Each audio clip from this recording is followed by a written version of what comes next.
तो स्टार्ट करते हैं। हम यहाँ पे यूनिट 12 पढ़ रहे हैं अपने ब्लॉक 4 की, जिसका नाम है फूड सिलेक्शन, मतलब हमें खाने का कैसे सिलेक्शन करना है।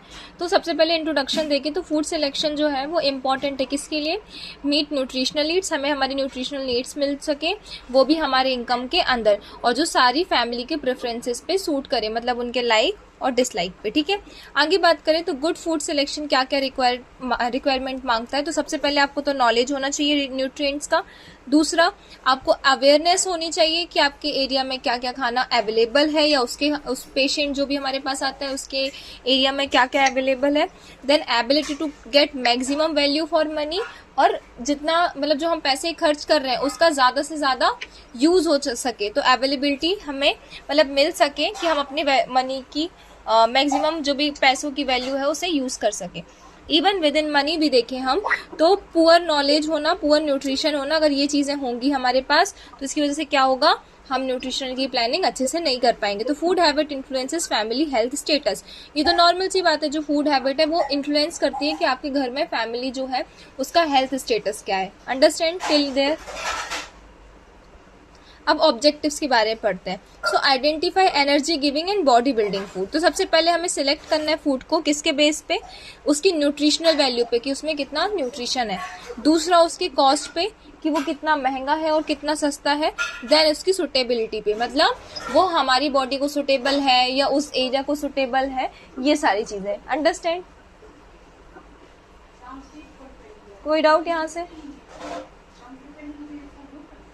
यस और नो? ठीक है, नेक्स्ट पार्ट पढ़ते हैं, selection of energy giving food. अब सबसे अच्छा, एनर्जी गिविंग फूड में कैसा फूड आएगा, किस टाइप का फूड रहेगा एनर्जी गिविंग फूड में?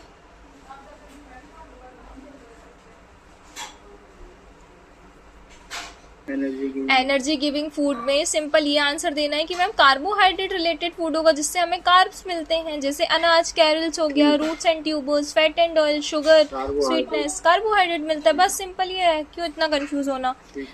Then selection of cereals. अब इस अनाज में भी इस कैरल का कैसे सिलेक्शन करना है, तो सबसे पहले टाइप देखो। तो सबसे पहले फाइन कैरल्स आते हैं, छोटे छोटे अनाज, जैसे राइस और व्हीट हो गया। उसके बाद कोर्स कैरल्स आते हैं जो भारी होते हैं, जैसे बाजरा, ज्वार, रागी। जैसे अगर हम रोटी नॉर्मली देखें तो एक इंसान अगर एडल्टहुड में बात करें तो एक टाइम की मील में 5 से 6 रोटी खा लेता है, मैं एवरेज बोल रही हूँ, है ना। अब अगर वहीं पे अगर हम ज्वार और रागी की तरफ जाएंगे ना तो इनकी क्वांटिटी थोड़ा कम हो जाएगी क्योंकि ये ज्यादा हैवी होते हैं। ठीक है, आगे बात करते हैं अब व्हीट की। सबसे पहले गेहूं के बारे में पढ़ रहे हैं, तो इसमें सबसे ज्यादा होता है ग्लूटेन। ग्लूटेन एक टाइप की शुगर है, सुना होगा। इसके बारे में बहुत मिथ होता है कि खराब शुगर है, पर ऐसा नहीं है। ठीक है, फिर गिव्स इलास्टिसिटी टू डो। जो हम आटा बनाते तो वो रहता है ना, जैसे रबड़ खिंच जाती है वैसे आटा भी खिंचता है, तो ये ग्लूटेन की वजह से होता है। ठीक है, used for chapati, bread etcetera. Gluten के फंक्शन देखें तो ये हमें क्या क्या प्रोवाइड करता है, स्ट्रेचेबिलिटी। ठीक है, एक चीज याद रखना कि पता है ये आयुर्वेदा में भी ये कॉन्सेप्ट है कि जो चीज जैसे दिखती है, ठीक है, वो वैसा परफॉर्म भी करती है। जैसे अगर हमको पता है जो आग है वो उसका कलर कैसा होगा, ऑरेंजिश, रेड, येलोइश कलर का होगा, वो हमें अलग दिखेगी ना। हम एक गर्म चीज को देख के बता सकते ना, सिर्फ देखकर कि ये गर्म है, हाँ या ना। तो वहीं पे ये चीज समझो, जो जैसी दिखती हो वैसी होती, मतलब उसमें वैसी प्रॉपर्टी कुछ तो होती है। तो स्ट्रेचेबिलिटी, जस्ट लाइक अपन इंसान को देख के कभी कभी जज कर लेते हैं ना कि ये ऐसा हो सकता है।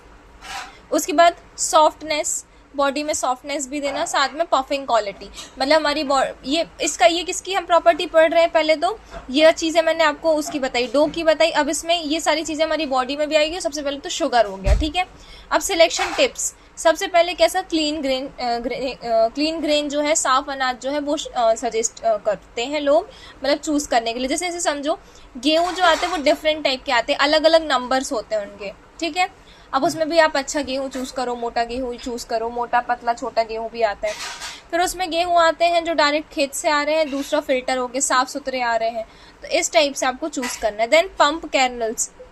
पंप कर्नल्स मतलब क्या होता है, प्लम्प कर्नल्स